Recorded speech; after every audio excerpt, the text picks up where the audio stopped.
Je, unaweza kutembelea mahali ambapo serikali imeweka bango rasmi la kukukataza usiingie kuanzia jua linapozama hadi linapochomoza?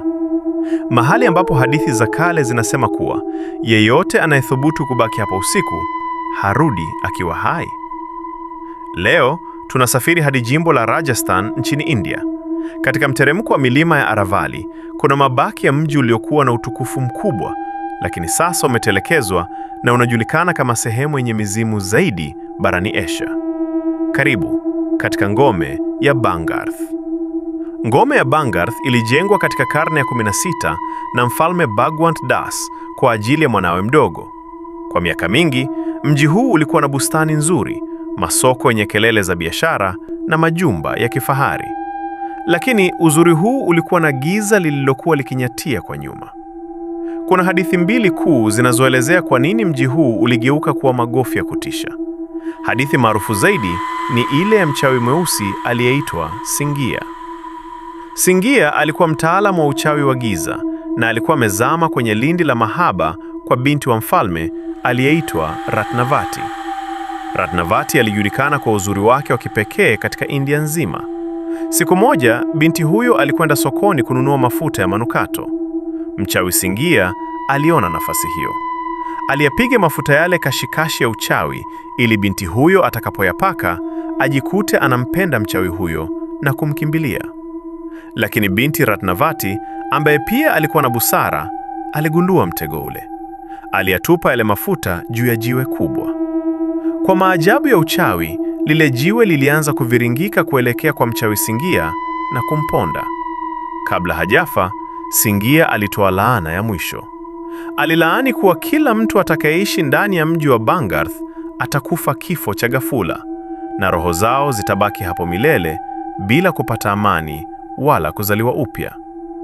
Mwaka mmoja tu baada ya kifo cha mchawi huyo, vita vikubwa vilitokea kati ya mji wa Bangarh na mji jirani.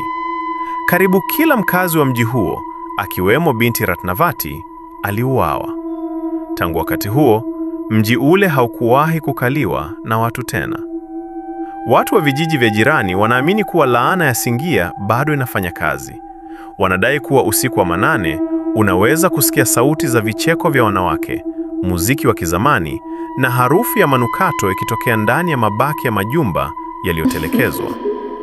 Kitu cha kustaajabisha zaidi kuhusu Bangarh ni kwamba hakuna nyumba inayoweza kuwa na paa. Kila mkazi anayejaribu kujenga paa juu ya nyumba yake katika eneo hilo, paa hilo huporomoka bila sababu yoyote ya kitaalamu.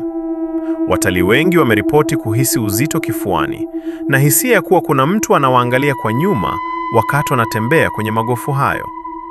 Wengine wamedai kuona vivuli vyeusi vikipita kwa kasi katikati ya kuta za mawe, huku hali ya hewa ikibadilika na kuwa baridi ghafula hata kukiwa na joto kali. Hofu hii si ya kufikirika tu. Idara ya Arkeolojia ya India, ambayo ni taasisi ya serikali, imeweka bango kubwa nje ya lango la ngome hii.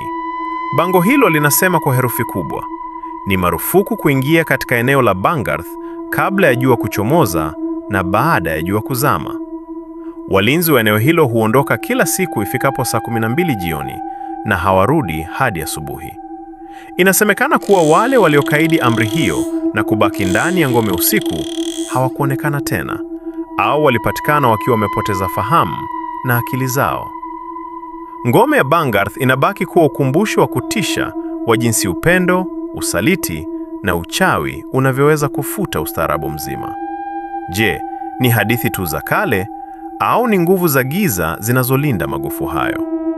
Kama utapata nafasi ya kutembelea India, nenda Bangarh. Lakini kumbuka jambo moja, hakikisha unatoka kabla giza halijatanda, maana huenda ukawa mkazi mpya wa kudumu katika mji huo wa mizimu. Asante kwa kusikiliza. Tukutane katika simulizi ijayo ya maeneo yanayotisha zaidi duniani.